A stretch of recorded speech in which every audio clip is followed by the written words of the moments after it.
हमारे साथ है परवेज नियामी साहब से सीधे रूबरू होते हैं। परवेज नियामी साहब AIM आपकी पार्टी है और आप काफ़ी पुराने उसके कार्यकर्ता हैं, मगर रामपुर में अभी तक टिकट क्लियर क्यों नहीं हो पा रहा, इसकी क्या वजह है?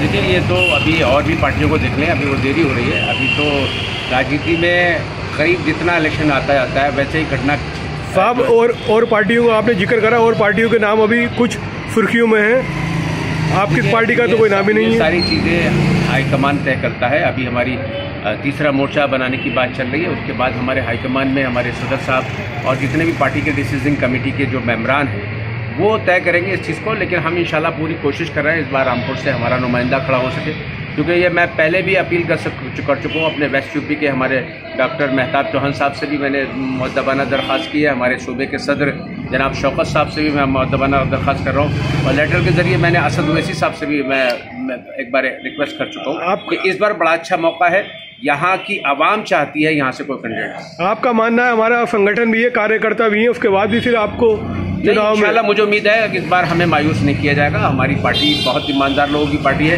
लेकिन राजनीति में समय आने पर बहुत सी चीज़ें अच्छी लगती हैं। इंशाल्लाह हमारे खुद सदर साहब की पूरी नज़र है रामपुर पर, और रामपुर के लोगों की तकलीफ़ों पर नज़र है। हम लगातार देखते हैं कि पार्लियामेंट में कोई ऐसा इशू नहीं होता, और पार्लियामेंट की दीवारें इस बात की गवाह हैं। जब जहाँ वंचित और शोषित समाज का कहीं शोषण हुआ है तो सबसे पहली अगर आवाज़ उठी है तो असद ओवैसी साहब की उठी है। नियामी साहब, असली पहचान कार्यकर्ता की जब होती है जब चुनाव होता है। बिल्कुल हम इसके लिए तैयार हैं, और पिछले 7-8 साल से हम यहाँ पर booth wise, block wise, ward wise, ग्राम वाइज हम संगठन को मजबूत कर रहे हैं। अपनी सोशल मीडिया की जो IT सेल टीम है उसको मजबूत करने की। वो तो जब ही पता चलेगा ना जब आप चुनाव में उतरेंगे। बिल्कुल अब आप वक्त आने दीजिए, कुछ चीज़ें समय पर अच्छी। नियामी साहब, आप आखिर कब तक ये डिसीजन आ सकता है? इंशाल्लाह जल्दी उम्मीद है। अब हर चीज़ें स्थिति साफ होती जाएगी, जैसे जैसे समय करीब आता जाएगा आप देखेंगे स्थिति। आपने पार्टी हाईकमान को अवगत भी करा चुके हैं?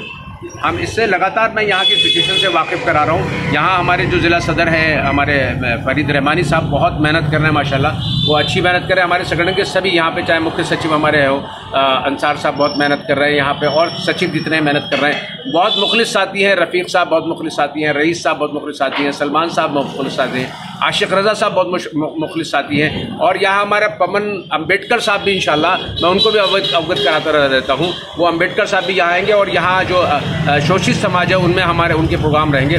वंचित समाज में हम खुद जाकर काम कर रहे हैं। धन्यवाद।